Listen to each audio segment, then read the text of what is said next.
Well, after a special episode at the State Fair last week, we're back to our usual programming. We're on Zoom. Some of us are comfortable outside. Some of us are still in our mother's basement like Chris inside. But hey, we're all here and we're ready to talk politics in the state of Illinois. And we have way too long of an agenda, so we likely won't hit everything. But with 2 weeks worth of stuff to get through, I'm really glad we've got two experts to join our experts in Michael and Chris. So thanks, Regan and Collin. Let me do some actual introductions here. We've got Regan Deering. She's the state representative from the 88th District, a small business owner. I didn't know this, a former elementary school teacher, and somebody I point to a lot as if we're ever going to succeed in Illinois, we got to build a bench and get new people involved. And obviously, Regan, you've been here for a bit, but you were one of those new people just a couple years ago. So thanks so much for being with us. Glad to be here and bring my perspective. Yeah, it's going to be awesome. We had you on a special episode, but not an actual SFR, so this one's going to be cool. Returning with us, who's been on probably way too many times and steals my first name, so then we got to somehow figure out a last name code of which Collin we're talking about. It's Moseley, Collin Moseley, director of the Illinois Freedom Caucus. What's going on, buddy? Hey, I'm good to be the resident conservative Collin. There you go. Oh, what are you trying to intimate here? What are you trying to intimate? I got enough haters. Don't add to the pile. I'm just kidding. We also have with us, we've got our political experts from CORE. We got Michael. We got Chris. What's going on, guys? So-called political experts, right? Hey, listen, it's 2025. You can declare anything, and it's true. That's true. That's true. So we just say it. We identify as experts. Exactly. We sure don't get paid like political experts, but that doesn't matter, I suppose. Good. Hello, everyone. It is very hot. I don't have power right now. This podcast being ran off a generator. There's no fans. There's no air conditioning. We're dying here, but it's going to be another great episode. So we could kind of put a meter on the side lane and post of measuring Chris's pit stains as we go to see just how hot he is. Do a time lapse or something like that after the It was episode. like the state fair last week. I mean, none of us were dry at that state fair. Thank God it wasn't as bad as it was a couple years ago, but it was still a hot one. All right, let's get into some of our topics. We got to start with politics. So we've got a handful of political updates with various races around the state. Then we'll get into some policy stuff. But let's talk politics first. Obviously, we've been talking about this for a while, the need for Republicans to step up in these statewide races. On the governor's race, we continue to wait. We hear that, every week it's, Ted Dabrowski will announce next week. And then the next week comes and it's next week again. Aaron Delmar supposedly is going to announce his plans by the end of this week. We're recording this on Thursday. So if you're watching this, maybe you already know more than we do about that. In the meantime, in a vacuum, other people are going to start to say, maybe I should do it. And it seems like that may be the case here, as Darren Bailey over this week has posted to social media saying, hey, maybe I'll do it. And from the sources that we've heard from, this is not just a social media post. Apparently, he is seriously considering it. So let's talk governor's race. Obviously, Bailey is the biggest news of the week, but feel free to talk any aspect of the governor's race that you like. This is what happens, Collin, when people sit on their hands and don't put together a campaign or infrastructure early on in the process. When the only person who has the cojones, so to speak, to actually announce their candidacy and start introducing themselves to voters is Jim Mendrick. Which kudos to him for that, I guess. Yeah, kudos to him for announcing, getting a running mate, and doing all those things early. But when he's the only one who's done it, of course, when you have someone like Darren Bailey, who's a big name in Illinois Republican politics, was your nominee 4 years ago, of course, he's going to start thinking, I can just upend this entire process. Yep. Because right now, if Darren Bailey announces for governor tomorrow, he'd immediately have the most name ID. He'd immediately be able to implement a campaign infrastructure, get people to go out and get him signatures to get him on the ballot overnight. So the lesson here for everybody is not necessarily that, yes, listen, a lot of people probably don't want Darren Bailey to be the nominee for governor again. And that's okay. But the bigger issue is when you don't put together a field or you don't put together campaigns early on that say, hey, I'm a viable candidate for this office. Here's another viable candidate. There's another viable candidate. The person who you don't want to run is just going to say, I'm going to win this thing handily anyway, so I'm just going to announce. Yeah, and honestly, Chris, you said exactly what I wanted to say, which is I remember 4 years ago, after that election, so many people going out, showing slideshows and presentations and blaming all of the Republican Party's failures on Darren Bailey's performance in that governor's race. And listen, we have said it on this podcast, he did not perform well, and I'm sure we'll say it again during this segment. But so many people were like, it's all Darren's fault that so-and-so lost and so-and-so's lost, which was, number one, BS. But number two, if you truly believe that, then what have you been doing? We've been begging on this podcast for somebody to announce for what, 6 months now? What do you think was going to happen if Darren does run again, if Darren gets nominated again? And I hear people bitch and moan next year about how, oh, we lost all these races because of Darren Bailey. I'm going to stop him right there, and I'm going to call every single one of them out because you could have avoided this situation. If you want Darren, then more power to you. You have the right in a primary to choose who you want. If you didn't want Darren to run, it's your own damn fault here for not either running yourself or getting somebody to run. You created this vacuum in this situation where, yeah, if I'm Darren, I mean, I know he's a religious man. I am as well. He's probably been praying for 6 months. Why wouldn't he wake up one morning and go, maybe this is God telling me to do it? Why wouldn't he say that? Like, this is the party's fault if you didn't want this to happen. Yeah, I have a couple thoughts on this, and I've made no secret about it. There is no secret. I worked for Darren Bailey. I worked for him for over 2 years. I love Darren Bailey. I owe a lot to him. I only have a few requests about 2026. My number one request is it will break my heart to see Ted Dabrowski versus Darren Bailey in a primary, because I think it's not a good use of our dollars or our time. So I hope that Darren and Ted find a way to work that out or whatever has to happen, because that's not like Darren Bailey versus Richard Irvin, or even Gary Rabine. This is pretty much conservative versus conservative as far as ideology is considered. But either way, though, my question is, if Darren does run again, what is the plan to have a different operation this time than 3 years ago? Because I've said it on this program before and other programs. I think that, and even the Freedom Caucus's opinion is ballot chasing, a vote by mail program, whoever the nominee is and whoever the candidates are down ballot, that's what we have to do. And so if Darren Bailey runs for governor and makes a strong commitment that'll be the focus of his campaign, I think that we, and I'm going to say we because I'm happy to help take blame for it, we probably fell short on an effective VBM operation 3 years ago. So whoever runs, whether it's Darren or Ted, I hope a solid VBM operation is the plan for 26, regardless of who the nominee is. I think that's the key right there, is that if he ran 4 years ago, unfortunately was not successful. We were stuck with Pritzker for another 4 years. If you want to rematch, you have to be able to make the case to Republican primary voters that it's going to be different. And we're going to take a different approach because what we did last time wasn't successful. And if he's not able to make that case, then I think a lot of people are going to be, looking another direction. And that may very well be Ted Dabrowski if he announces. He ever gets in? Yeah. I have to say, from coming out of 4 years ago, I think that was the start of a lot of in-party fighting, unfortunately. People pick teams on their Republican primary choice. And, there wasn't enough getting behind Darren Bailey as the nominee.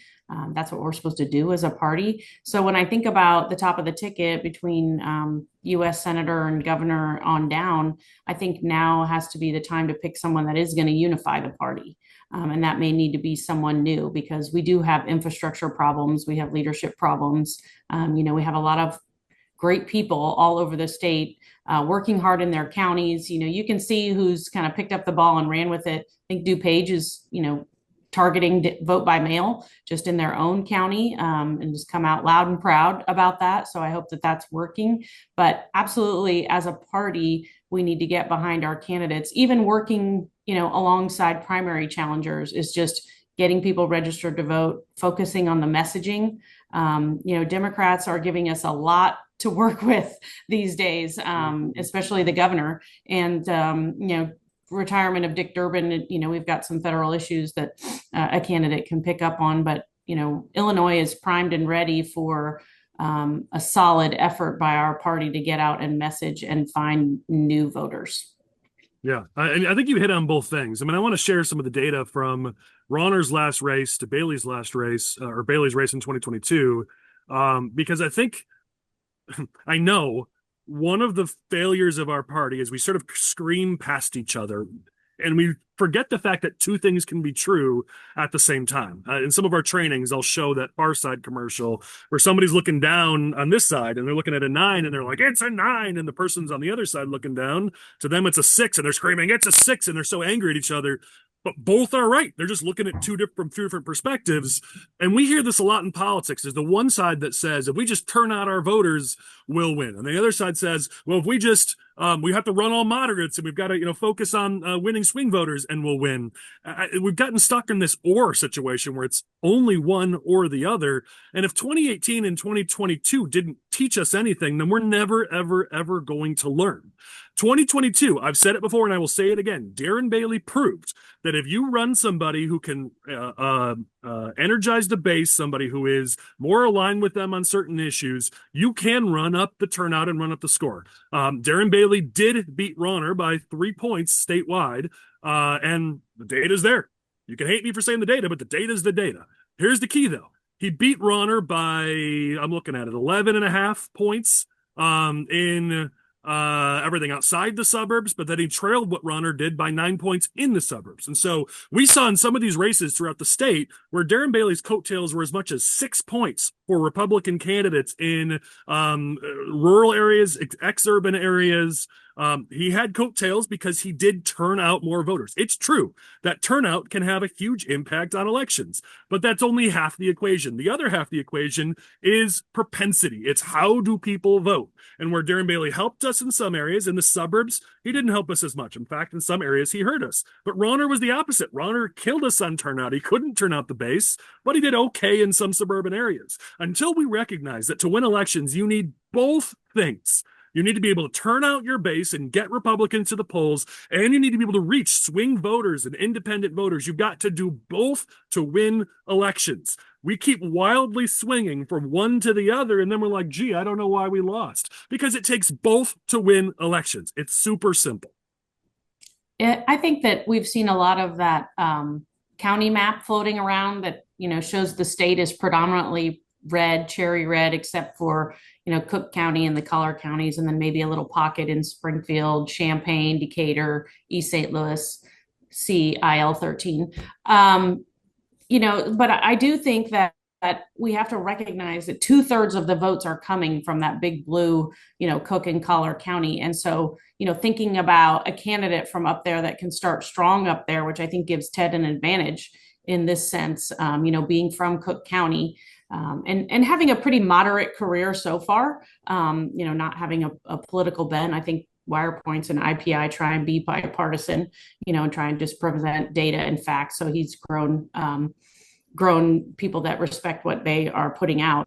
But then, there is also that really meaty, central Illinois where I am, southern Illinois, certainly. So there's going to have to be some balance there, but we can't just put up that county map and say Illinois is red, and not recognize that 2/3 of those votes are coming out of that very blue area. So that's a place I think we have to target first and hope that the downstaters will really turn out, and will continue to grow the people that are just, quite frankly, fed up with life in Illinois. Yeah, and I would point to the graphic. I'll have Lane bring it up on screen. You've all seen it, the image that, or the meme, whatever you call it, that Darren put out that said, "Don't blame me, I voted for a farmer, I do it again." I think a subtle thing that I took from that was sort of that bubble that some people live in, and I will say, Darren, a little bit, where he lives, everyone hates Pritzker and everyone's frustrated with the state of Illinois. But you look at statewide polls and you see, yeah, Pritzker is finally underwater, but he's just barely underwater. You see, when you ask people, is the state going in the right direction or on the wrong track? It's pretty close. A little bit more in the wrong direction, which is obviously very helpful for us. But this idea, if you sort of live in a portion of Illinois that thinks everything's going wrong, you could sort of think like, yeah, I just put my name on the ballot, people will vote for me. But there are significant parts of the state who don't live in that sort of doom and gloom reality where they actually think things are going okay. They're not. All 5 of us, I'm sure, could agree in this state, they are absolutely not going okay. But when you live in that bubble where everyone agrees with you and everyone says, yeah, Illinois is awful, you can sort of be lulled into that sense of, oh yeah, hey, don't blame me. All I have to do is say that and they'll vote for me. But that doesn't work. Are you better off than you were 4 years ago? Only works if people actually think they're not better off. But right now, whether they've been duped or we're just so bad at messaging on our side of the aisle, pick your solution. But right now, voters don't think things are so awful in the state. If they did, they would have already run Democrats out of town. Yeah, we've got opportunities. I mean, I know we're going to talk about it later, but this electric bill situation we have going on, I mean, there are things that I think get to the heart of voters that aren't even really partisan issues. I mean, everyone's paying an electric bill, regardless of what party you are. I mean, like Regan said earlier, there are opportunities for us to get to these people. But again, who's going to have the capacity to put the operation together to get to them? You know, that's the question. And you got to do it in an effective way. I mean, here's my concern. I've said it before. We're not involved at all with Dabrowski and his political operation. We just try to, be objective on this podcast best we can. And one of the things I've seen, because I've recruited and trained thousands of candidates around the country, I can tell you, when you get a policy expert like Ted, they can fall a little bit into that trap of just being, all issues and too many issues. My buddy Paul Durr was at the St. Clair County thing where Ted Dabrowski was, and he posted a photo. I'll have Lane bring it up on screen where Ted kind of listed all the problems in Illinois. There's like 25 things on here. And the problem is us 5 follow all of them.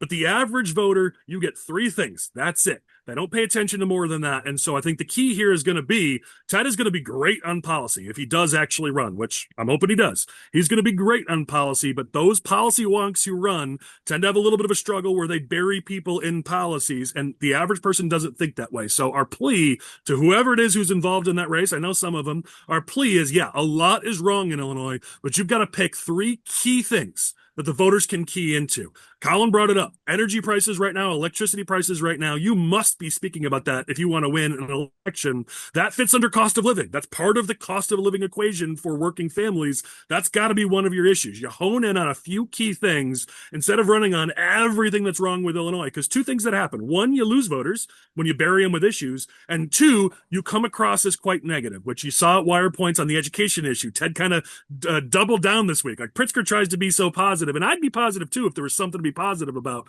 Listen, I get it. On this podcast, we talk all the time about what's wrong with Illinois, but the average voter's not going to vote for doom and gloom. They want to know you've got a plan. They want to know you've got a vision for how things could be better, how you're going to make their lives better. Show them, things are going bad, but with me, they're going to be great. Give them a more positive spin to all of those problems. That's my plea. All right, let's go to our next one. We've been begging for statewide candidates, and we do finally have a few statewide candidates who have announced. So let's talk about a couple of them in the U.S. Senate race. We talked about how Richard Porter, unfortunately, we all love Richard, but he decided this wasn't the time for him to run. Don Tracy was considering running for governor, has now shifted over, and will be running for U.S. Senate. He announced last week. For full disclosure, we have worked with Don in the past and are currently doing some stuff with him, so I don't want to I want to always be transparent with our audience. I think by now, after 110 episodes, we've proven that we are team players and objective. We've had competitors on here. We have said things that our clients have done wrong, that we have screwed up. So I think our audience by now knows we'll be objective, but I want it to be clear we have worked with Don, so just so that's out there. But I think, personally, even aside from my business, just from the party perspective, we need candidates. Don's going to bring some money to this race. He's going to bring some infrastructure to this race. And he's going to make sure we've got at least a solid candidate in one of those 7 statewide openings. I think it's a good thing for the party. Yeah, sorry, go ahead, Collin. No, go ahead, Regan. I've met a few of the other candidates running, just being at events and things. I think that having, been a U.S. Candidate before, you do definitely need that infrastructure, and you can't just be like, oh, this sounds like a good idea. I had a text exchange with someone that's now going to run for a statewide office and said, oh, I could use some help. And my first response was, you get one shot at an announcement. So get ready. Don't rush because other people like Collin are saying, come on already. Just be prepared. Make sure you've got a team. Or Michael? No. Moseley is making sure that everyone knows you meant Corbett with that. Oh, yeah. The other one. Sorry, on my screen, you're opposite ways. But I think that people are anxious, but you only get one shot at it. And you really want to make sure that you're rolling it out and you've got all your people aligned, which I think maybe some of the hesitation is thinking about kind of those internal Republican stripes. Don is obviously going to face a little bit of that too, but to your point, I think that he's probably our best candidate. He's got the most experience and can bring a lot to the race. And I really hope that as the top of the ticket in the one of two, that he organizes well and we have a concerted effort to just help everyone down ballot. Well, that's the key. We need candidates, if only for that. We've got great candidates who have already announced for state representative, for state senator, for county office. And if they get a drag at the top of their ticket, they could do everything right and still lose by 2 or 3 points because they don't have help above them. So that's why we keep telling people we need solid candidates in these 7 statewide offices. Even if you don't think, that those are races we can or can't win, all right, that's fine. But we've got to have a solid team on the ballot if we're going to see wins throughout the state. Yeah, I would agree. I wish Don the best. He's not my first round draft pick. But then again, the bench is not very deep, which is a whole other problem we have in our party. But I think I'll give Don this. He left being party chairman. If I was Don, he's a more patient man than I am, because I would have been out of here by now, taken my money and gone down where the rest of the Illinois GOP goes, down to Florida, and say to heck with this. So I appreciate that Don cares. I think he genuinely cares. Do I think he has the stamina to debate Juliana Stratton? We'll see. But good luck to him. Well, I think this is I think one of the things I would say is, like, my company, we turn down half the candidates who want to work with us. We only work with people that we believe are good people. And whether you like his politics or not, whether you agree with him on every issue or not, I think it'd be hard to deny that Don isn't somebody who's a true believer after how many years of donating so much money to Republican candidates throughout the state, volunteering to be chair and dealing with all the crap. Again, you may disagree with what he did, and that's your right. But again, the one thing I hope we could agree on is that he's a good man, which we need more of in politics. And if he's going to put his money in this and he's going to try to support the party, listen, the few people I've talked to who are like, I can't stand Don Tracy, their biggest beef with him was that he tried to unify the party, and they didn't like that. Like, so your biggest problem with the dude is that he tried to unify us and you don't want to be unified? Like, all right, come on. Like, if that's your biggest problem, maybe we should move on. But I'm not saying that's your issue, Collin, but Richard Urban is most people's problem with Don Tracy. Yeah, fair. I think we've all gotten our pound of flesh for that, but yeah. All right, Chris, Michael, anything quickly before we keep moving? I mean, I agree with Moseley about the comment about the bench. I mean, listen, I'm excited about Don's campaign, and it's unfortunate that it takes somebody stepping up like Don during petition season to get a good candidate for U.S. Senate. I think that if the bench had been bigger, Don probably would have been conceded. Like, listen, so we've got a great candidate in the race. I don't want to step in their way. But you know what? Like, we got to get off. If you're in a Republican Party, you got to get off your butt, man. And that's what I think Don Tracy's bringing to the table right now. We're getting off our butt. We're gonna run a full campaign here, Collin. And we're gonna run a full campaign here. We're gonna go the distance here, and that's something that hasn't been said for campaigns this entire cycle. So, Chris, I'm probably going to get in trouble with Don when I said this because he's going to hear it, and we'll see. But I can report, because I was involved in conversations. Don was actively trying to recruit candidates. He was offering to support them. I mean, he spent a long time trying to find candidates for different offices and saying, "I will happily take a step back." But at a certain point, as you said, petitions started being passed. We had no candidates for any offices. Don said, "Fine, I'll step up. I'll do it." So I can tell you, as a fact, what you just said is 100% true. But at a certain point, we need candidates. So Don said, fine, I will step up. I will do it. So if you didn't like it, then you should have stepped up months ago. It's the same thing with Darren Bailey for governor. If you wanted somebody else for Senate, then you should have stepped up. I mean, we saw it. Don said he was going to do it. And then suddenly a bunch of people who don't like Don went, we'll go recruit a candidate. It's like, where were you the last 6 months? Now suddenly, because we have a candidate, now you want to go out and recruit? I think at this point, the petitions are being passed. It's time to stop being so picky. There clearly are no rock stars out there. So it's time to say, let's get 7 candidates. Let's get out there and let's go win some freaking elections. I think that's where we're at in the calendar now. Well, and I think, 2 of the main priorities for all statewide candidates this cycle should be, building out infrastructure. So we have that moving forward because we haven't had that previously. And then also, doing everything you can to improve those margins, on election day. And maybe we'll have some rock star that emerges in one of these races and we flip a statewide office. But even, getting it, a couple points closer is an improvement, and that helps the down ballot. And that's what we need, because there's a lot of opportunities down ballot. We've talked, ad nauseum about all these races in 2022 and in 2024 that we lost by a handful of votes. And when you're losing by 500, you're losing by 12 votes, you're losing by 17 votes, top of ticket matters. And if you're winning by 47 and we don't have a top of the ticket that could help you, you might lose next time. So, yeah, I mean, I think we lose this so much. We are a team. And yes, as a team, we all bring different things to the table. And as a team, we might get in skirmishes and not love each other sometimes, but we will win or lose as a team. And if we can't get that through our heads and get out there and work together, I don't care. Whoever's the nominee, I'm going to support him. Darren Bailey runs again. He's the nominee. I'm going to tell people, stop bitching and moaning. He's your nominee. If it's Ted Dabrowski, if it's Jim Mendrick, who I haven't been super kind about, I will say, let's go. This is our team. We are a team, and it's time we start acting like one. All right, let me move to the next one. So in post, Lane's going to bring this up. So for our guests, we're going to take a pause. This will seem a little weird, but we've got a special announcement from Chris Jackowiak that we're going to bring up in post right now. Hi, Chris Jackowiak, former Republican candidate for Illinois Comptroller, officially endorsed Bryan Drew for Illinois State Comptroller. Let's make Illinois great again. Thank you, sir. So, Chris, this is a pretty major announcement. I got to let you go first. What's going on with your comptroller campaign? Listen, Chris Jackowiak for comptroller. It was a good run, guys. I'm very thankful to all of the voters and citizens of the great state of Illinois who've taken the time to sign my petitions and offer me campaign advice and offer me their support throughout these last couple of weeks. I have maintained from the start here that I was running to hold the Illinois Republican Party hostage until they found another candidate. And another candidate has emerged. I am not in the business of judging such a candidate.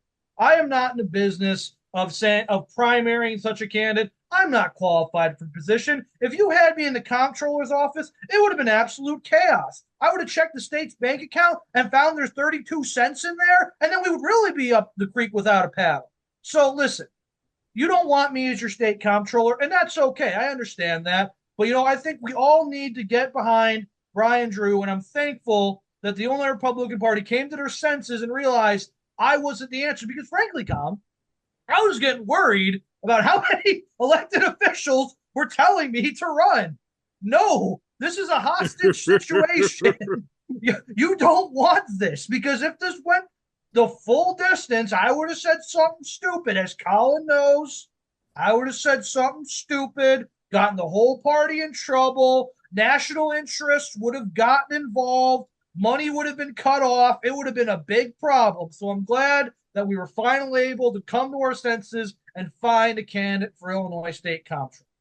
So for anybody who didn't quite follow everything we just threw at you, Bryan Drew is going to be running for comptroller in Illinois.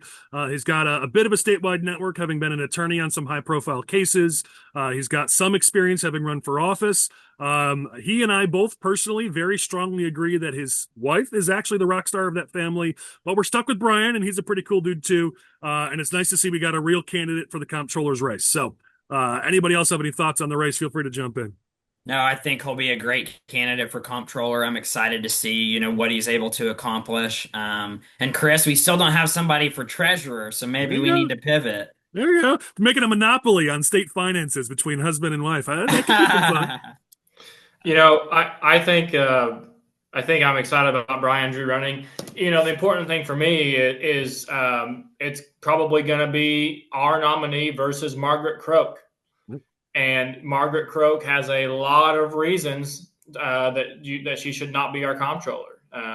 She's a pretty liberal member of the General Assembly. She's far from the worst of them, but she's certainly not one of the best Democrats either. Margaret Croak, but she is a very talented, spirited debater, and it'll be interesting to see how that race shakes out. So we need to be preparing right now for taking her down, because this is an open seat. This is a big opportunity.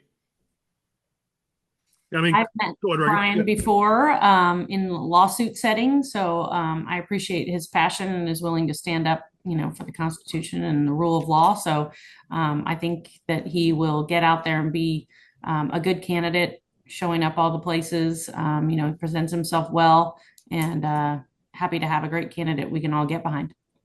And Moseley made a really good point. I mean, it's likely Democrats here are going to nominate Margaret Croak, who, while she has tried to build a more moderate profile, clearly, as she's being groomed to run statewide, the reality is she is not a moderate. She is far from a moderate. She has a voting record down in Springfield of having voted on some very bad bills. She's voted for all of Pritzker's budget. She's voted for the tax increases. She was the head of his abortion PAC.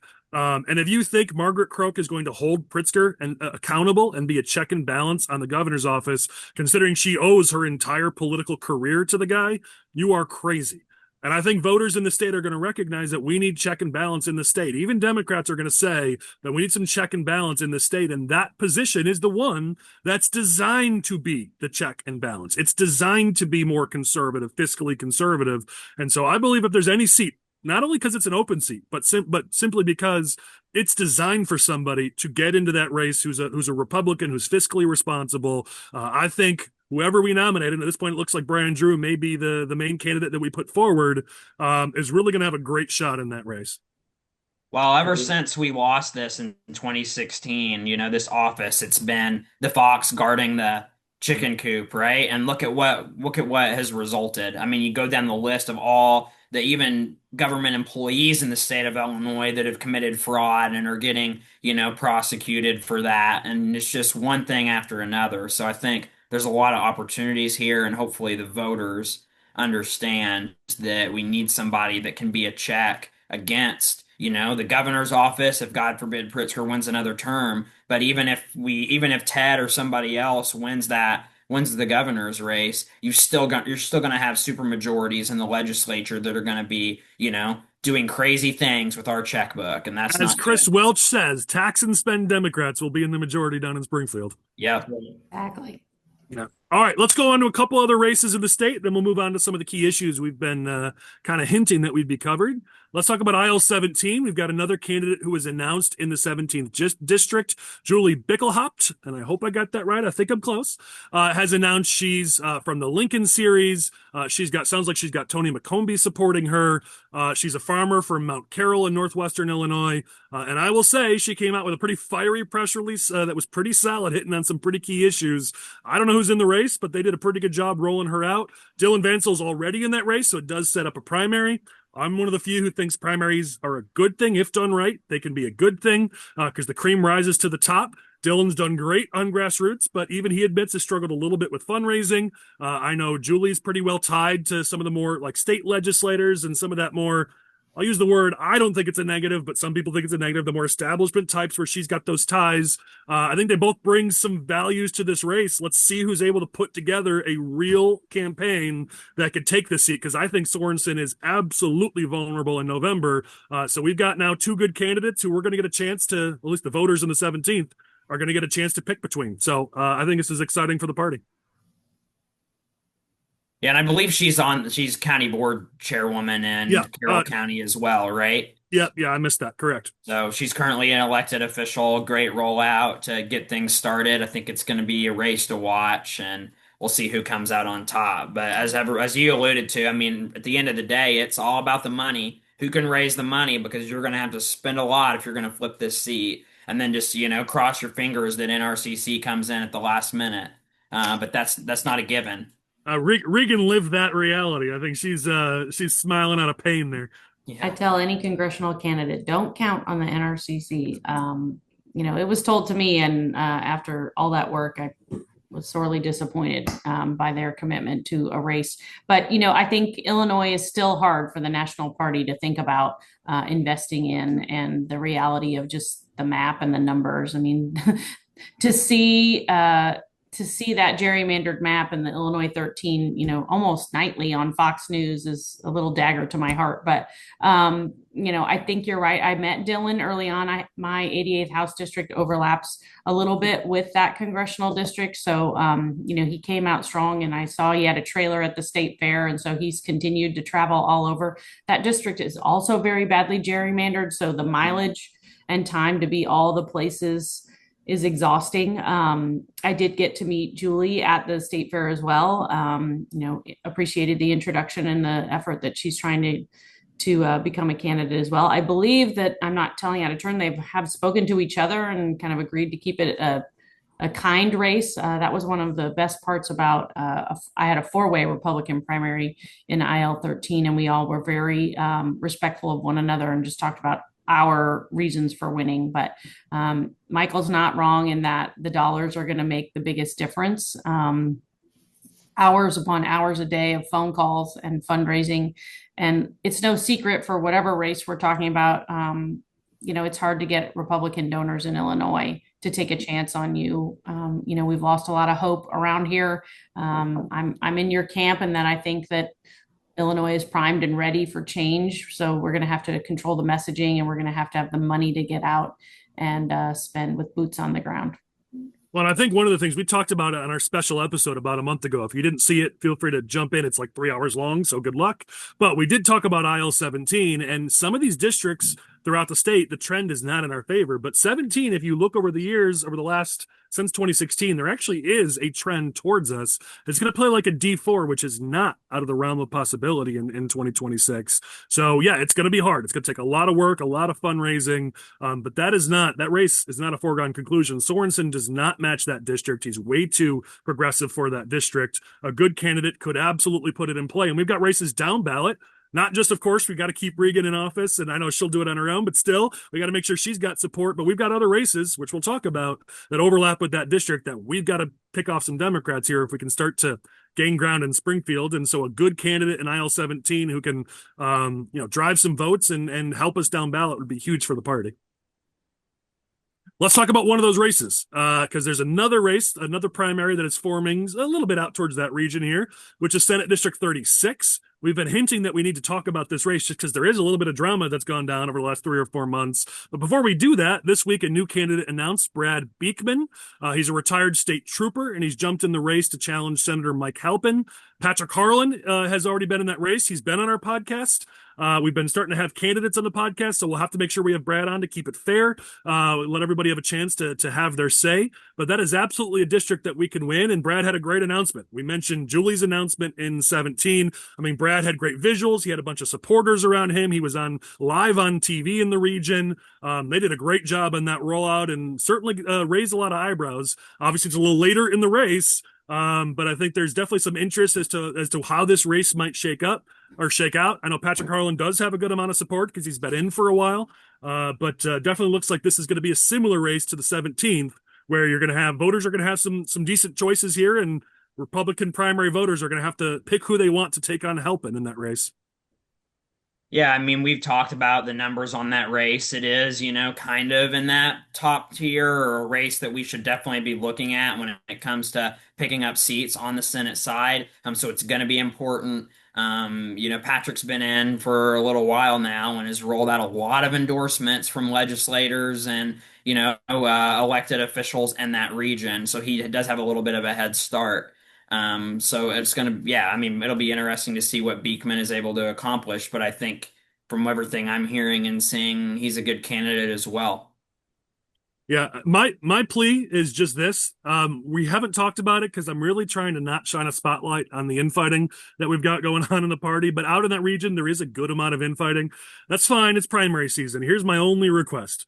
Whoever wins IL 17, whoever wins Senate District 36, we got to all come together March 18th. So pick your sides, fight your battles. Fine. That's what happens during a primary. But there's right now a lot of infighting going on in the different counties and some of the different districts out in that region, which can happen. I get it. But the only thing I'm going to be pushing real hard for is once we get through this primary, we got to all come together regardless of who wins in some of these primaries. Because right now, some of the infighting out there, it's going to hurt us. I mean, Halpin is vulnerable. That district's going to play D5. That's not completely off the realm of possibility. We mentioned IL 17. There's a few other districts we don't have time to talk about today. There's some wins potentially in northwestern Illinois, if you will, western Illinois. We can find some wins out there, but it ain't going to happen if we spend all of our time sniping at each other. So some of that's just necessary in a primary. I get it, but we're going to have to all join the same team on March 18th. In 2022, the last midterm, there were 1,200 hard Republicans or measured R's that didn't vote at all. In 2024, there were about 400 mail-in ballots that went to hard R households that didn't get returned. So, Last midterm, 1,200 hard R's didn't even show up and vote. So. Yeah, I mean, we got some work to do, but yeah, if we can, you know what I said before, turnout plus propensity, we do both things, but I think you're not wrong. We got to get better at turnout, absolutely. Well, Beekman's a cop or something, and I don't know what Harlan's background is, but they seem like people that would, have a little bit of capacity to put a race together. I know Jed Davis said, sorry, Collin. No, I was just going to say, yeah, both are putting together races. I think it's interesting. I mean, you've got Harlan putting together a very grassroots race, hasn't raised a ton of money, but he's a trucker. I don't know much more about his background, but I know he's got some support. And then you've got Beekman here who's coming in. He's got some support around him, some endorsements. So it looks like, again, we will have two solid candidates to choose from here. Yeah, and I think you might have been starting to mention, we haven't talked about it. There was some drama here because there was Knox County board member Jennifer Frederick was going to run in that race, and had to put up with some nastiness. No one's been able to prove who's behind it. I've heard rumors, but I don't want to necessarily push rumors here, so I'm not going to get too involved with it. But some people, whether they were tied to her opponent or not, some people got pretty nasty with Jennifer. She thought it was Harlan's people. He says it's not. I don't have any facts on either side, but she got out of the race. So there's already been some nastiness in that district. I think Regan, if you're right that there's a deal in aisle 17 for both Republicans to keep it respectful, I really hope we can see that here in 36 because we've already seen a little bit of nastiness, and it cost us. A county board member, Jennifer Frederick, who probably has a potential future in the party, and we've already chewed her up and spit her out, and the election hasn't even started yet. So we definitely gotta get better and not do stuff like that. Well, and when we talk about resources, we know the dollars that can be raised are limited. So having to spend them already to win a primary sets you further back than taking on the general challenger. So, if I have my way, I will never send a direct mailer again if I can help it. They're so expensive. And as a matter of fact, I think the 22 governor's race, just people leave their recycle bins next to their mailbox because they've just been overly inundated with all the mailer pieces. Maybe one or two, but 7, 8 is hard. And, they cost a lot of money. And from the data that I saw from the statewide efforts, texting is the most effective and bang for your buck. So, we're all walking around with our faces in our phones. So, candidates maybe consider that if you don't have a huge budget.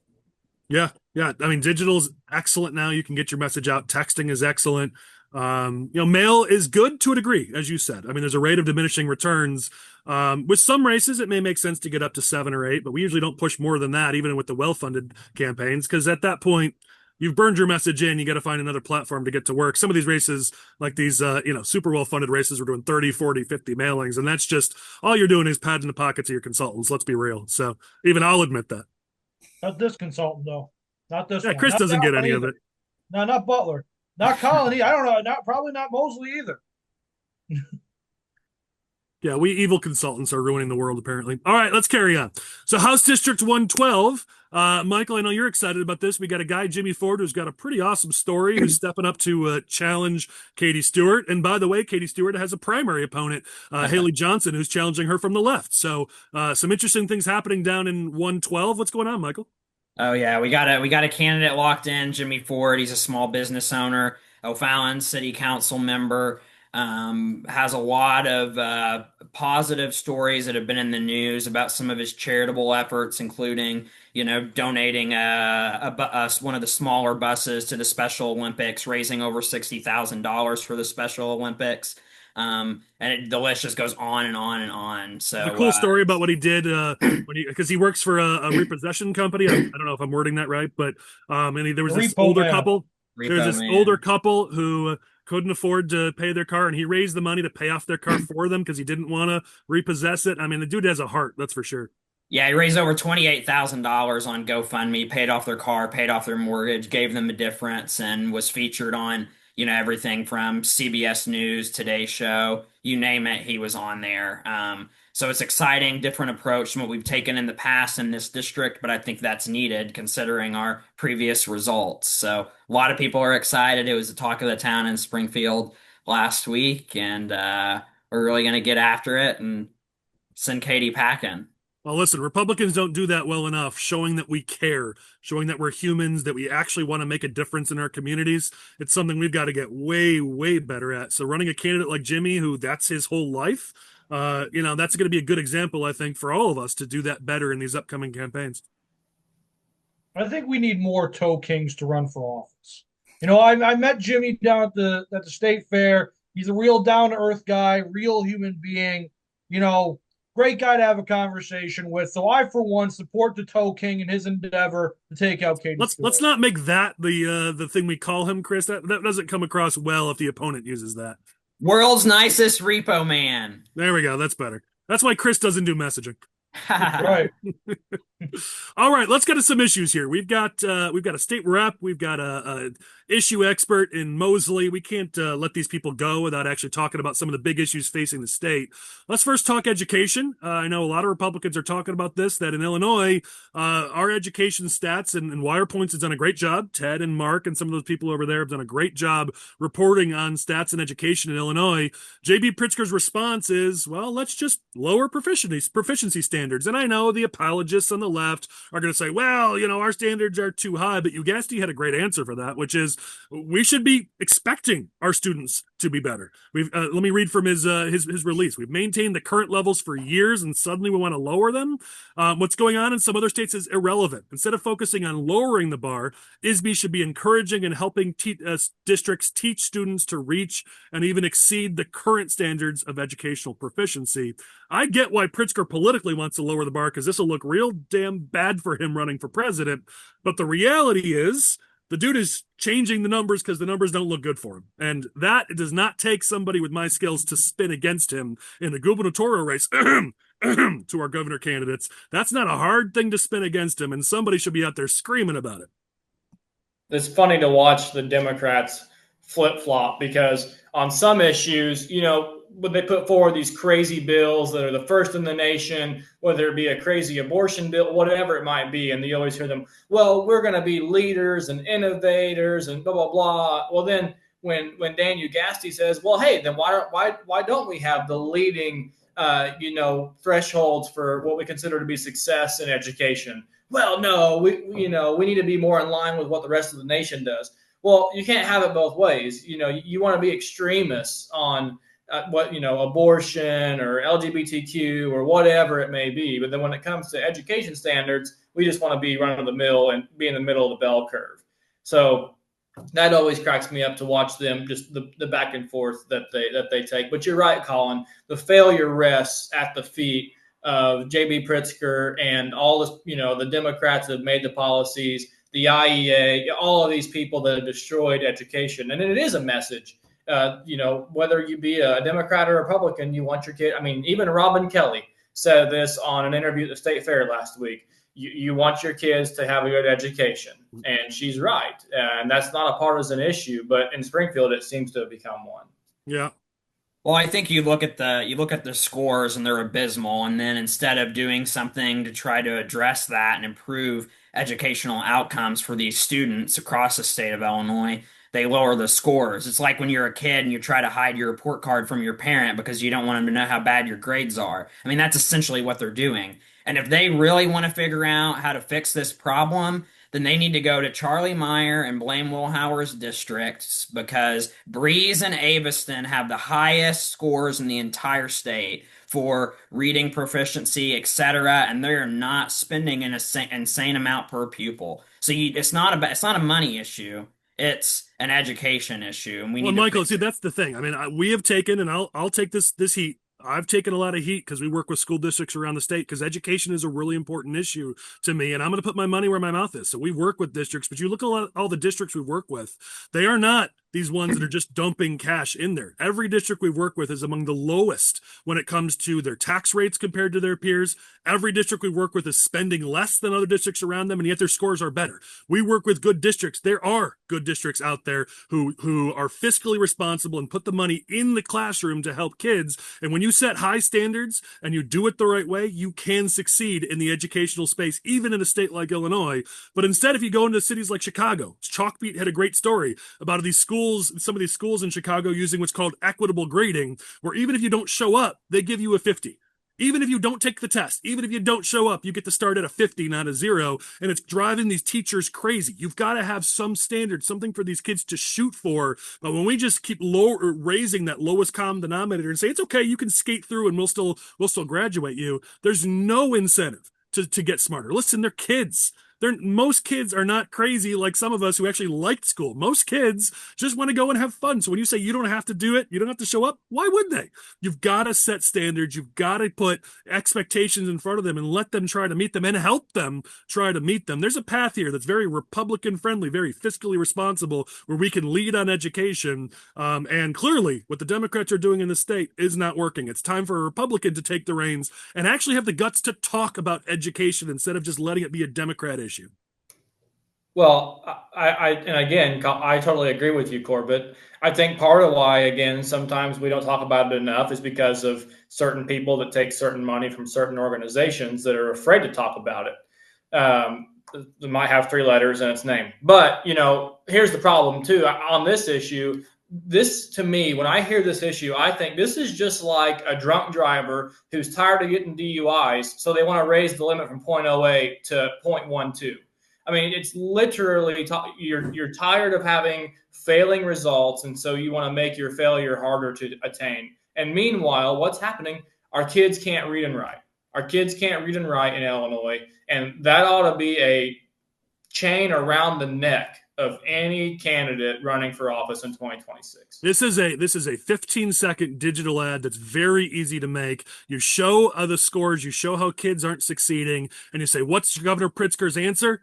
Change the tests, because he can't actually help our kids learn. It's a very easy message. And again, people on the left are going to say it's too hard or whatever. Fine. I'm just talking politics. Politically, this is a very, very easy message to use against JB Pritzker. And I want to see one of these candidates use it, because it's about time somebody holds this governor accountable. I'm sick and tired of him skating by. Yeah, but being a former educator myself, this is an easy one. I mean, the national scores are something that I think WirePoints fell back on, or maybe IPI, because the national scores mirror NAEP scores. Yeah, NAEP. I just didn't want to get too technical, but they're the same percentage of reading scores. And so when we think about these blue run cities, Decatur is right in my backyard, and they were the example that WirePoints made, where 3 in 100 Black third graders can read at grade level. I mean, full stop. That is a problem. And it made all this national news. But if you live in Decatur, it's not a surprise to you. But not enough people are controlling the messaging about it. I mean, it's short and sweet. A great education is a way out for so many of our families, and there is a future with that. And so if we think that that's not something we're prioritizing as a state, that's a problem. And so, the teachers unions and the IEA, I'll say it, they are out there pushing things, as far as their membership and what we're doing. The evidence-based funding formula was set. It's clearly not working, because in this year's budget, we had to add an additional $300 million. So we're just throwing good after bad. I mean, internally in the state, if you have a failing school, what do? Give you more money. We're not even rewarding the ones that are doing it well. Mm-hmm. And that's an interesting perspective, Regan. And you come from the business world too. Like, is that how businesses work? I mean, that is an interesting perspective. I've not heard somebody say that.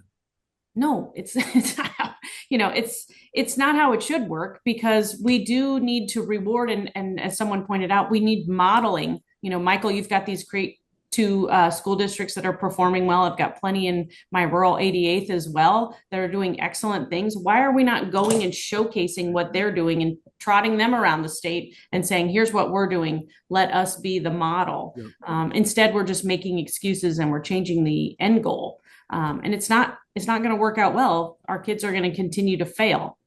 And then, we know what the fallout is from there. So it's really frustrating. I absolutely believe it should be a message every day, all day, about this governor and about our Democratic majorities. 100%. And I love the angle of, listen, who's getting hurt by this the most? Some of our more affluent communities have the money. Their schools are doing just fine. But I love the angle of showing. I mean, for Black kids, brown kids, I mean, these are kids who...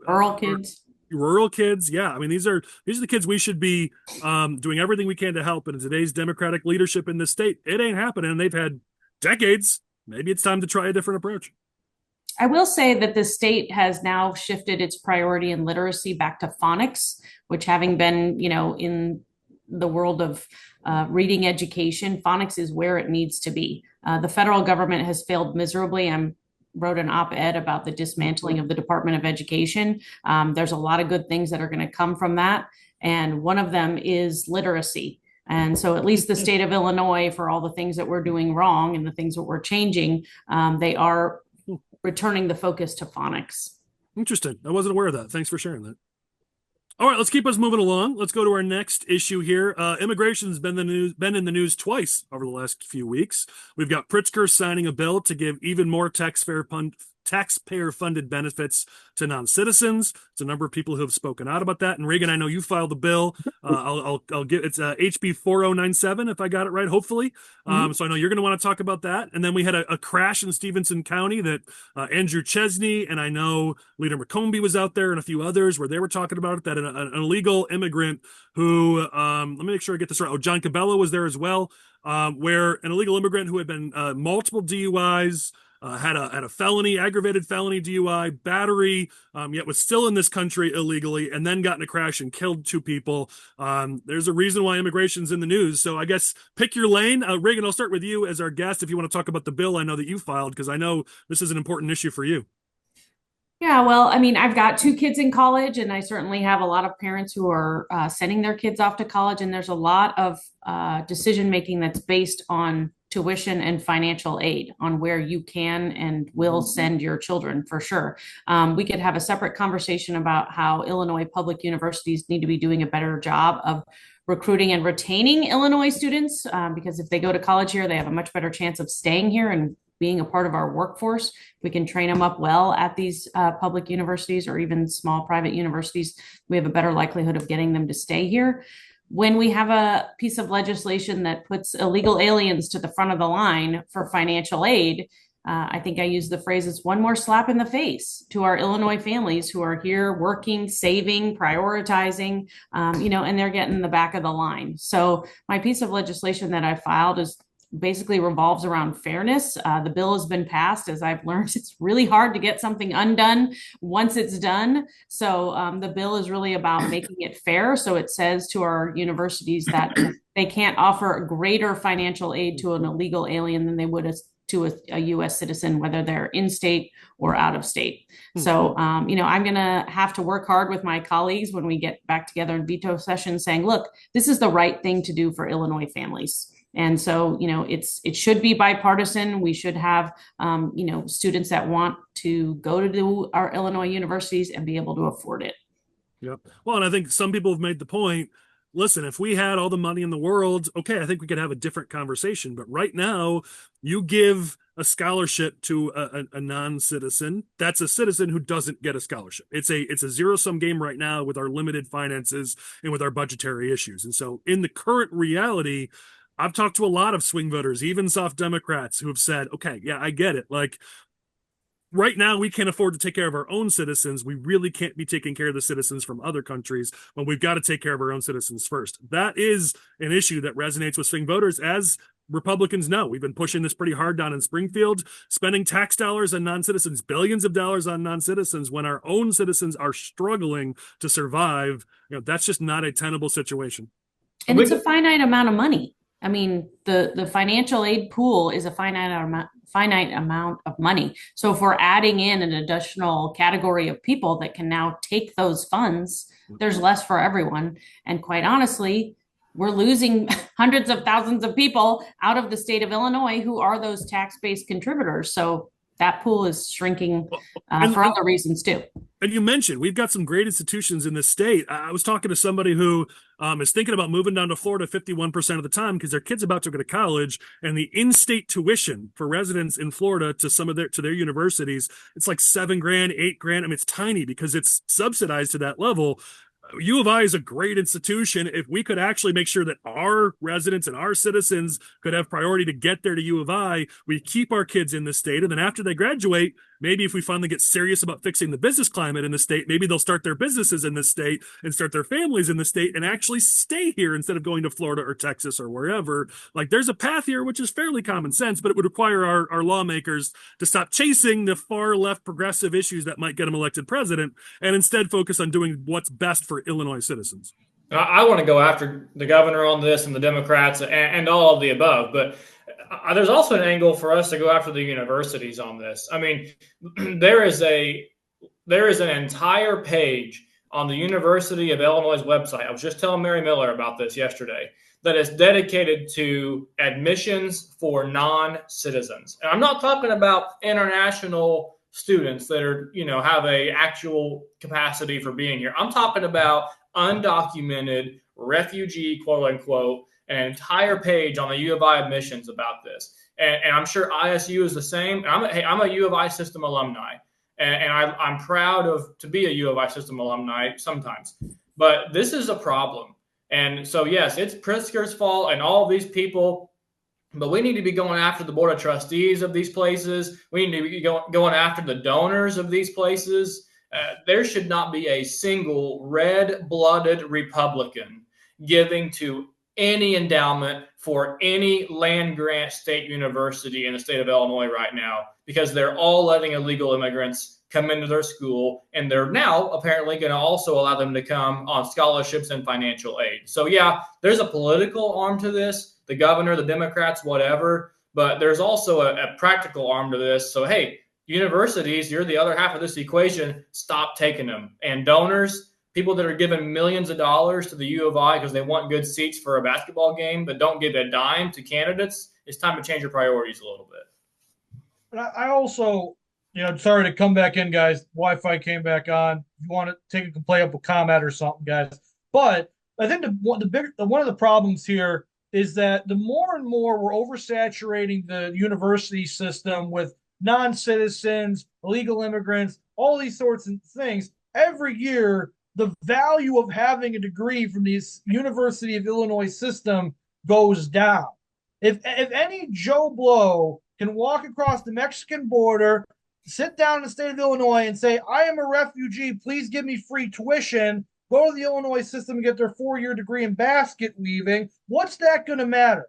What does that mean for somebody who went through the Illinois university system, got a 4-year degree in something, and they have to compete with somebody who got the tuition for free, and they had to pay the full boat?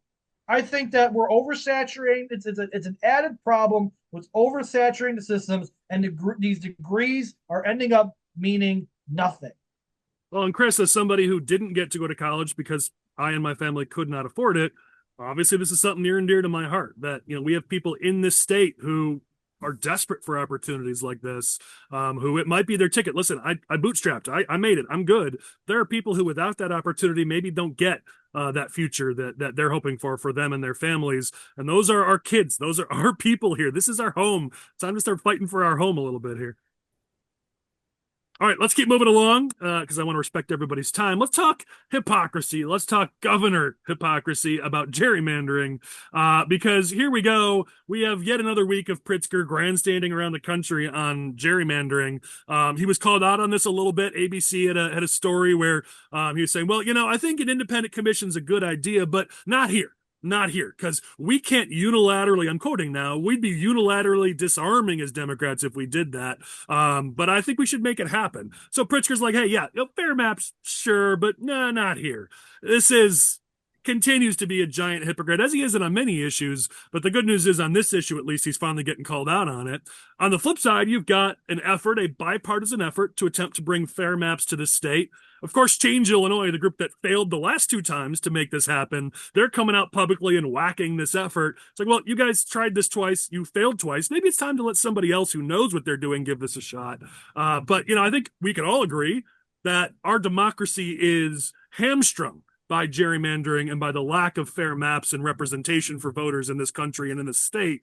Seeing a guy like JB Pritzker, who signed the worst gerrymandered districts and maps in the country, go around and try to grandstand on gerrymandering, just makes me throw up in my mouth about 3 times a day. Yeah, it's hard to see Illinois on national news, almost every night the last couple of weeks, specifically around the gerrymandering issue. Seeing that IL-13 stick out, always does a little extra for me having run there. But, it's a very compact drawn district, right? Oh, yeah. Well, at least it's contiguous. We'll have Lane bring it up on screen so everyone can see the gloriousness of what you're talking about.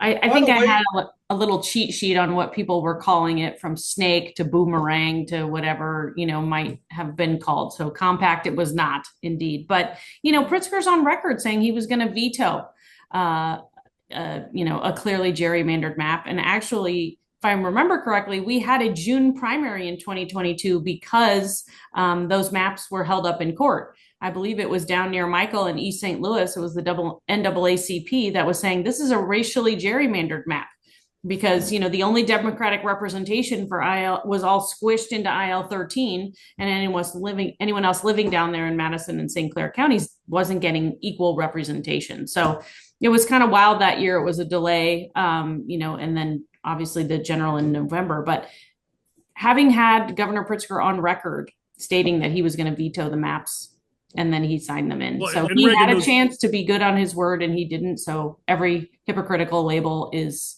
well-deserved. And Regan, the center point you're making, which is that it wasn't just, you're right, it wasn't the NAACP, but also several Latino organizations were also extremely unhappy. Yeah. But here's the thing, the major reason why it was pushed back to June is that Democrats needed to use two different data sources because they were so desperate to gerrymander that they needed extra time. I mean, that's the reality, is that Democrats were so desperate to gerrymander the state to the maximum capacity that they needed extra time to do it. And now we got JB Pritzker like, oh, Texas, gerrymandering, bad. I don't quote Dan Proft often, but he had a great tweet on this, which said, actually, JB Pritzker just accidentally, he said, unwittingly endorsed Texas redistricting, because if JB's saying, hey, we can't have fair maps in Illinois because that would be disarming, well, isn't the same also true for Texas then, that they can't be unilaterally disarming? I mean, this is the problem, is that it's a race to the bottom. And if JB Pritzker was an actual leader, what I would have loved him to say is, you know what, Governor Abbott, I will back a fair districting proposal and an independent commission if you do too. I would have loved that, which, by the way, I think politically would have been a pretty smart play for him. But like, if you want to actually lead on good government, then be the one who leads on stopping this race to the bottom, because this doesn't go anywhere good nationwide if this is what we just keep doing.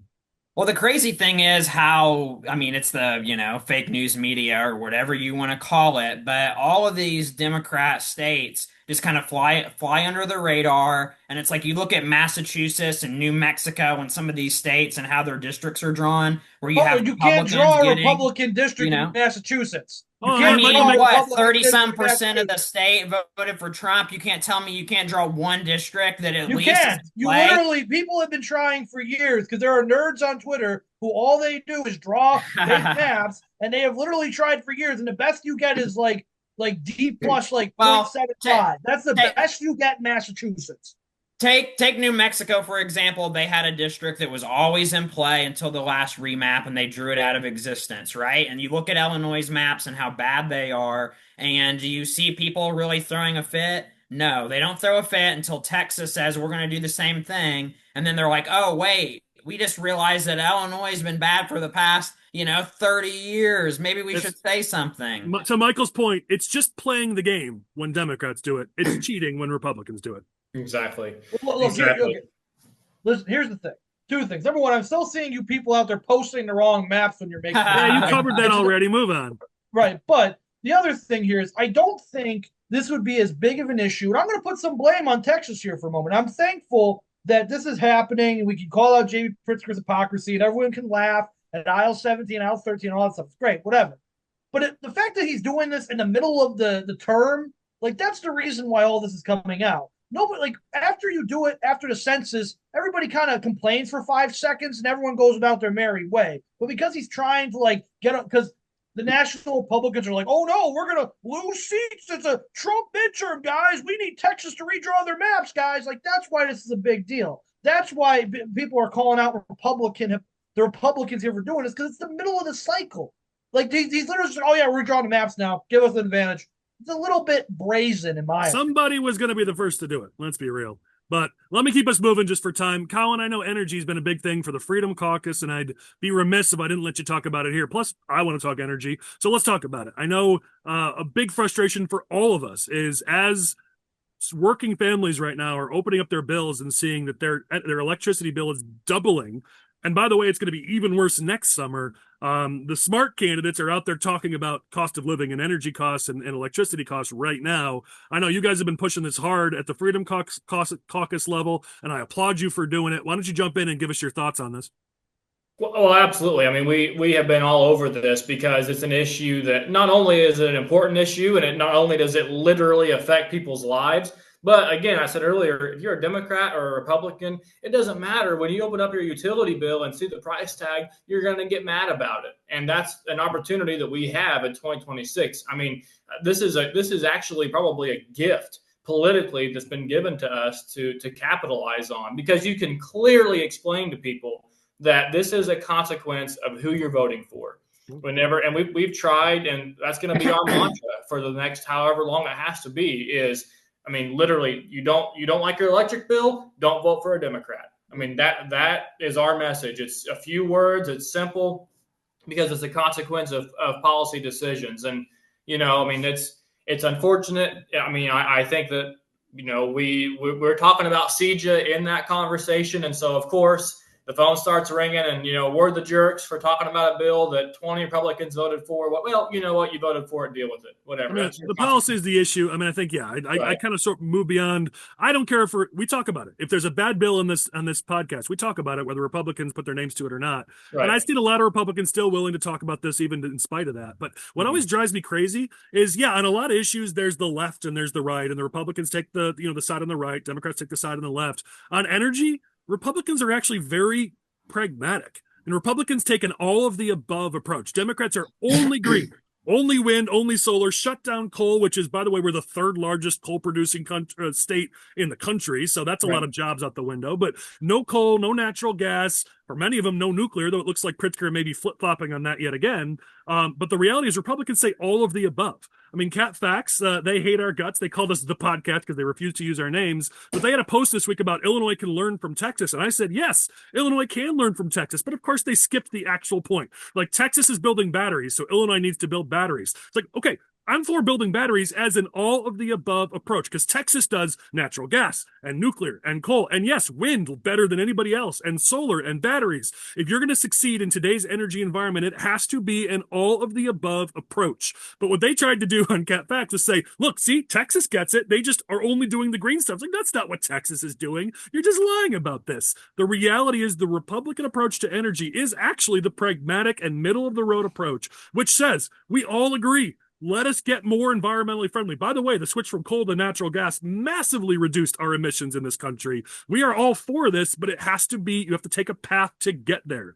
The CJA route, the environmentalist route of just shutting down coal, shutting down nuclear, shutting down natural gas, that's why we're in the position we are now. Instead of taking a more pragmatic approach, which said, let's continue generating energy through our current energy solutions, bring nuclear back to the table because it's clean, and yes, then also pursue wind, solar, batteries, everything else you got to do. We would, if that was the approach, we would not be getting shock every time we looked at our energy bills, our gas bills, our utility prices. But that's not what Democrats in this state have done, and so they own this issue. And you can't put a square peg in a round hole, and that's the problem. I mean, and if I have ever thought that the Democrats just actually don't get this issue, the Senate energy hearing on Monday solidified that for me, because this entire hearing is all about how people putting solar panels on their house is going to save the world. And you know what? Again, if you want to put solar at your residence or your business, more power to you. Do I think that we should subsidize it? Not really.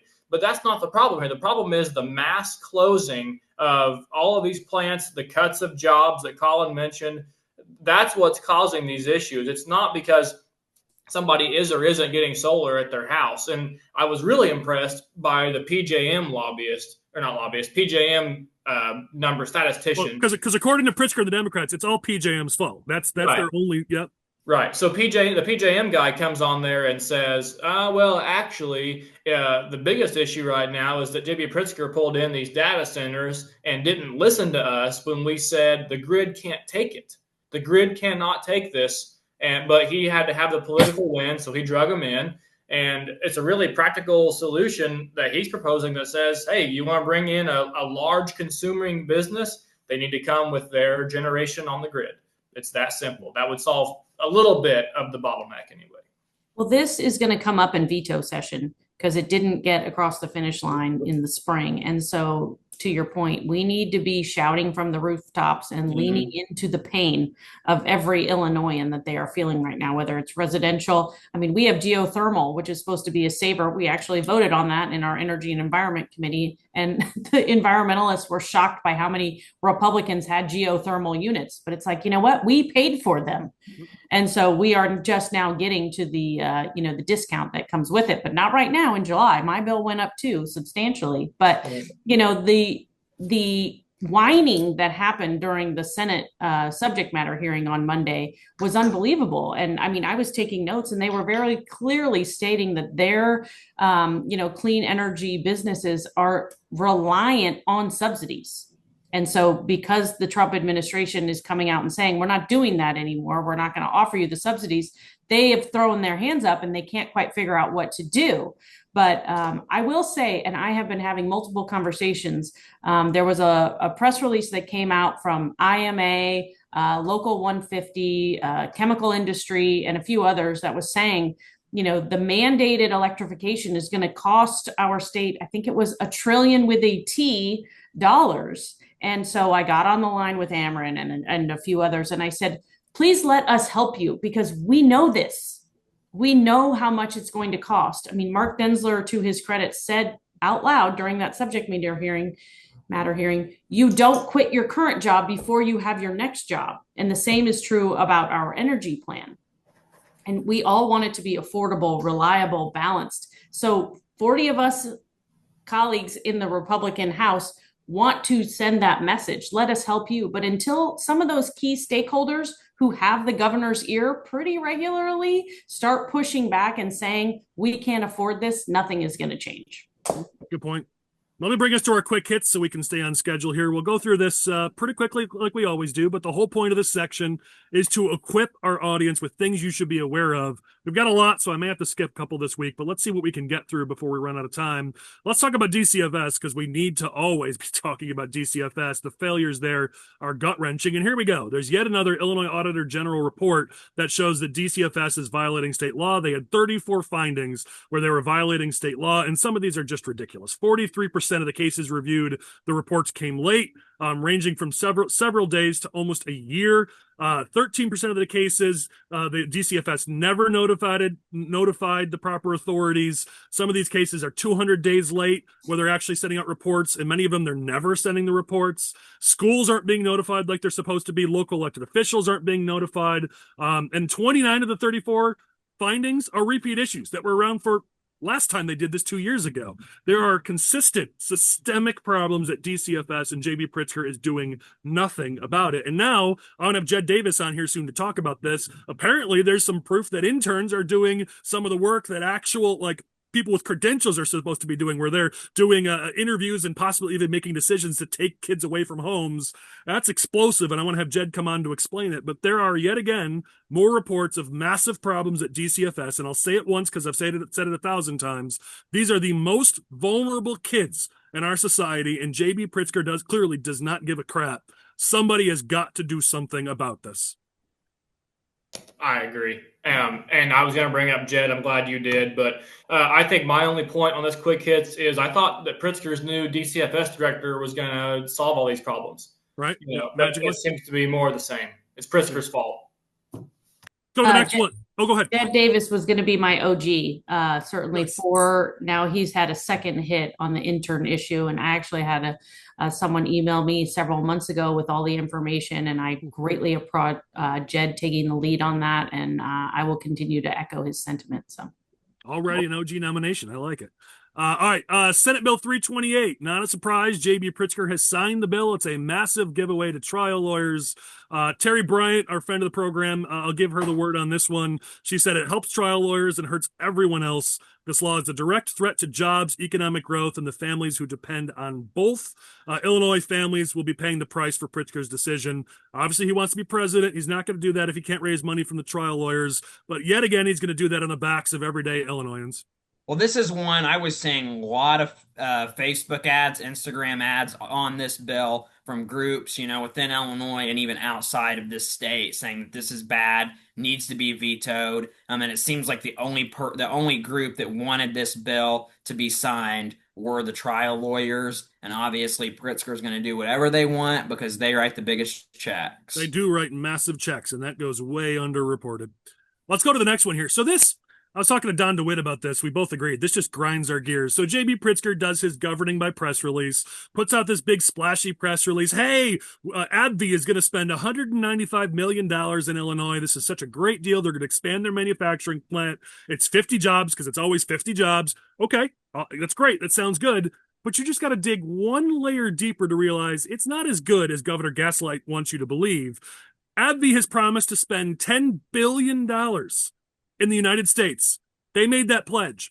So when you understand that $10 billion they're going to be investing, only 195 in their home state of Illinois, and they're only in a handful of states, and they're only going to spend 2% of it in Illinois, that should be the headline. Where's the $10 billion in their home state where they have multiple locations? Why are we only getting 2% of that? Yet JB Pritzker gets all the glorious press coverage. Look at what I did. I brought this to our state. But the reality is, yet again, the money is going elsewhere to states that have better business environments because you can't govern by handouts. You can't govern by edge credits. But of course, nobody in the media dug one layer deeper to tell the actual story. That's what's so frustrating, whether it be the Tribune or Cranes. I mean, somebody has got to stop letting Pritzker just buy the headlines every day. It's ridiculous. And I'm kind of competitive, but I love my home state. And hey, maybe we could cheer for more than getting 2%. We think we're a world-class city, a world-class state. I think we deserve more than just 2% of the investment from a company that's based in this state. But I have high expectations, baby. The governor is also not going to talk about that because that's all right in line with Trump's plan to reindustrialize America and grow business. And so, I think that the president's delivering on that. Let's move on to the next one here. So Illinois likes to tax taxes. So in gas, Illinois double taxes your gas. If you weren't aware, it's pretty ridiculous. Now it looks like they're going to potentially do it on sports betting too. There's a story in In-Game where we found this, where Illinois not only has taxed a tax, but here's the deal. They have added multiple taxes on sports betting. And so some of those sports betting outlets have said, fine, we're going to add a surcharge to those bets to cover that additional charge you're charging us. And now there's word that Illinois may tax that. We're going to find out on September 1st if Illinois is going to tax that, but they're indicating that they will. So if you're doing sports betting now, you're going to pay double tax on your sports bets because Illinois is going to tax the tax. This is what we do. We are so obsessed with taxing you in this state. It's not good enough just to tax you. We're going to find a way to tax the tax. It's called pyramid taxing. And that's what we do in Illinois because that's how desperate we are to take money out of your pocket. The thing about making vice legal, like sports betting or marijuana, is that when you start taxing it too much, everyone's just going to go back to their dealer, everyone's just going to go back to their bookie, and you're not actually going to be getting the revenue from vice as they say about it. Same thing with tobacco. Yeah. You can Jim Day had a great story on that. I think it was Jim Day. I might have gotten it wrong, but there was a great story on that about cigarette taxes and how every year the state's bringing in less and less because the taxes are so high that people are going to the black market, which, by the way, those black market cigarettes are coming from China. They are not healthy at all, and this is not good for us. Well, they're either going to the black market or they're just crossing the state border to Missouri, Indiana, Kentucky. I mean, we're surrounded by states that tax it at a lower rate than us. So what do you expect? And Indiana's actually catching up to us, by the way, because I've started buying my Zins in the great state of Indiana. I shouldn't say that Indiana's terrible, but I've started to buy Zins in Indiana, and I'm like, wow, your guys' cigarette prices are almost like Illinois. It's like, yeah, we got to keep up with because the state wants their revenue. So, Illinois is also hurting our neighboring states as well. Yeah. All right, let's keep moving here. CTU wants $2 billion more.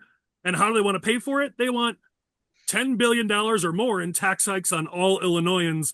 All these are these you can see them. We put them out before. The Illinois Revenue Alliance, another a tax on millionaires, some other taxes on they don't want to be giving away money anymore for edge credits, which is the only way Pritzker brings jobs to the state. Like, they want to take all this stuff away because they need more money. I will give a slight amount of credit. Pritzker said they ain't getting that $1.6 billion that they're asking for. But here you go. Stacey Davis Gates and the CTU wants a whole lot more money, and they want you to pay for it.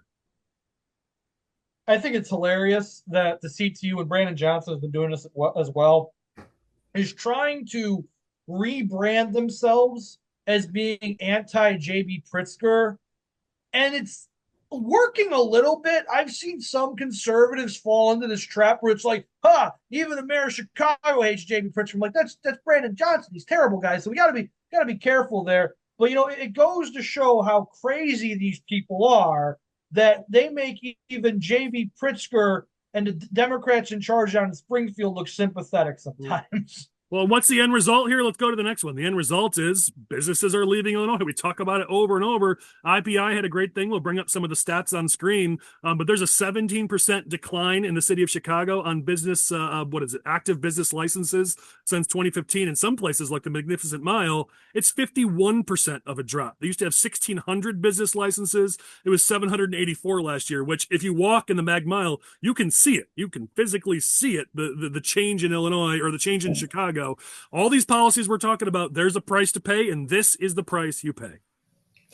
I'm going to get to this in my clown, but this is why I think people like Irma that are running around doing the bidding of Pritzker and at all of his roundtables and all these anti-tariff videos, the person hurting retail merchants the most is JB Pritzker and Brandon Johnson and all of these soft on crime, high business cost people. I mean, it's just the reason why these people are leaving is not because of any Republican policy. It's because of JB Pritzker and the Democrats. They're either getting robbed literally, people are smashing in their doors and robbing them, or they're getting robbed by their insane business taxes. Either way, it's the Democrats. Yep. All right, let me give our last quick hit, then we'll let everybody give their thoughts to close the week here and their clowns and OGs. But Chris, I got to do this one because I know you want to talk about it. Will County Democrat Jackie Trainier, the one who ran over a kid on their bike, by the way, and got away with it, is now finally being charged with the computer tampering that she did. She accessed the email account of one of the Republican County board members and forwarded emails out of her email account to other people. Steve Balish and a bunch of others were shining a spotlight on this. And finally, a year later, charges have been filed. Chris, any quick thoughts on this? I just think it's hilarious. Couldn't have happened to a better person, than Jackie Trainier. And I've already gotten text messages from people saying, Chris, your press conference lives. I did a press conference for Steve and the Will County Republican Caucus a year ago, and the press coverage on this indictment, charge, whatever you want to call it, references Steve Balish's press conference. So I'm getting a little bit of a high off of that my press conference still lives, but could have happened to a nicer person. So Jackie, I'll see you in prison. Strong words. I like it. All right, let's let everybody go to our OG Clown of the Week segment. Have some fun with it. Who'd you like to nominate for being an OG? I know we've already got Jed Davis as a nominee from Regan. Who else you guys got that you want to throw in here for praise or scorn? My OG is the guy, I think his name was Joe, but the guy that testified for PJM at the Senate hearing on Monday. I mean, he laid it out clear as day. I'm sure that people were pressuring him probably to not tell the truth. But he spit facts. I mean, he very plainly said, this is the first time ever that PJM is actually we've bought under what our capacity is. And this is a real problem. So props to him. My clown, as I said earlier, is the Illinois Retail Merchants Association, because they're running around filming videos at businesses that Pritzker has visited, talking about the impact of tariffs and how that's hurting their businesses.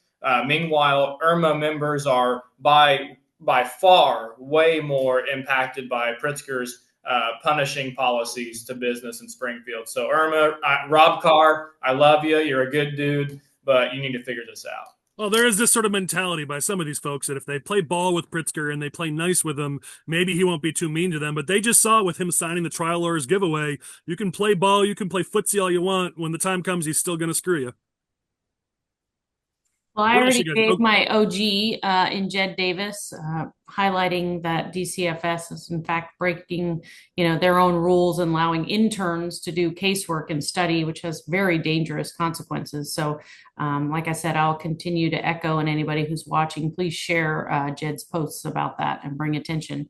My clown of the week is Tara Costa Howard, only because I have seen the resurfacing video of her exchange on the House floor with Representative Brad Halbrook, and he asks her to define the opposite sex, which is language in her bill, and it goes on for 20 some minutes, and it's just, she looks an absolute fool. So clown of the week definitely goes to her. And here's to her Republican challenger this cycle in Stephanie Trussell. Get after it. all right. What do you guys got? I have to give a clown of the week to the University of Chicago because they recently held a panel.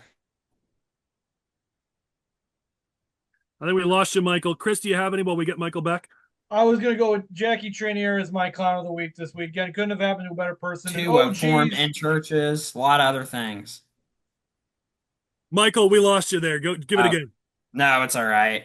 I was going to say University of Chicago, they had a panel recently where they were advocating for, the dissolution or the dissolving of the nuclear family, prostitution, sex work, abortions performed in churches, just extremely radical stuff. Really made a fool of themselves. Yeah, listen, it was a DSA panel, and as you said, two faculty members from the University of Chicago were there, and they said sex work and marriage can't exist without each other.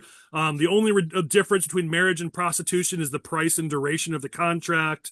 One of them said, I want to perform abortions at a church before it's all said and done. They want to abolish the nuclear family. Yeah, it was pretty far left stuff, and there were two people from Illinois University who were participating. Not good. Speaking of where not to send your money. Chris, what were you saying now? I was going to say my OGs of the week are all the people who've taken the time to sign my petition, supported me for Illinois Comptroller. I will not be running for office for anything anytime soon, at least for now. Forever, but it was great. It was great to support I've got, so I'm grateful to all. All right, I'll give mine quick because I know some people got to go. Let me give a couple OGs here. Chris Yeager, one of the hardest working people in politics. He's now the new deputy state central committee member for the 11th. And he did something really cool. He's putting on a competition for PCs and said that the person who gets the most signatures for Republican candidates will get 2 tickets to a Bears game. I just love the creativity here. Like, we can't just assume that our grassroots are going to work. Having some fun with it, creating a competition, giving prizes. We've got to get creative. I thought this was a super creative idea. Chris, I love it. We need more like this in the party. Well done, buddy. Another one here, I got to get sports, but listen, my Bears played pretty good in preseason football last week, and that's not really about that. It's about this. You could see the complete difference. They were actually throwing to tight ends. Gee, maybe we could have done that last year. They were creative with their plays. You actually saw a culture that maybe actually wants to win for once. And even Warren was on talking about the Bears Stadium, and for the first time since this whole started, he actually had good talking points for once. Like, maybe for once, the Bears are kind of getting their act together, so I can cross my fingers and hope. Last one, preseason. Yeah, true. I'll do my clowns pretty fast, but I got to do this one. Politico, Chicago Tribune, their coverage of Illinois Day or Republican Day down at the State Fair was awful. Politico saying, here, I'll read it. Illinois Republicans pledged loyalty to Donald Trump, his agenda, and his Texas allies' plan for redistricting during their rally at the Illinois State Fair on Thursday. I think many of us were there, if not all of us, and that never frickin' happened. That's the most slanted headline I've seen. Tribune, same deal. Illinois Republicans used their day at the State Fair on Thursday to pledge their allegiance to President Donald Trump. I mean, listen, I have sometimes defended the media because sometimes they're not awful, but this is the crap. This is why Republicans and conservatives don't trust the media. This is absolute crap and BS with these headlines. And I'll give credit to Jason Mietemeyer, who called it out. He said, I was there, and this article title does not reflect any messaging or speeches there yesterday. Straight out lies and leftist opinions, and it is 100% true. Last one here. I'm going to get in trouble for this one, but I got to say it. Jim Martyr, I've been very nice to him over the years, but he came out this week and slammed mail-in voting, called it a scam. Listen, I understand there are concerns with mail-in voting, but while we're talking about trying to raise turnout and get Republicans to actually take advantage of every opportunity that they have to vote, coming out and slamming and saying it's a scam and saying you want to do away with it, this doesn't help our cause. And there's a whole line in there about, at the very end, Martyr's a former library board member. He lost that. He lost a campaign for school board. He's run unsuccessfully for office in 2024, 2022, 2020, 2018, 2016. Maybe those two things are connected. If you're not going to take advantage of every opportunity to get votes, maybe that's part of why you're losing. Listen, I know I'm going to get in trouble for this. He's a very nice guy, but you know what? That's BS when we're trying to raise turnout. We talked about it. Everyone talks about it. Get more Republicans to the polls. Stop making it harder. All right. Closing statements. I want to let Moseley go first because I know he's on a time limit, and then Regan, just in case you got to go, we'll let you go next. Collin, your final thoughts. Hey, always good to be here. Thanks for having me. I think, I'm excited to see who does maybe this week, maybe next week, get in the race for something somewhere. And just again, we need to bleed every ounce there is on this energy and electric prices issue. It's still summertime. People are still getting bills. We need to get all the juice we can out of this and make sure that the Democrats have to own that people cannot afford their bills. 100%. Great mic drop at the end here. Regan, your final thoughts. Thanks so much for being with us.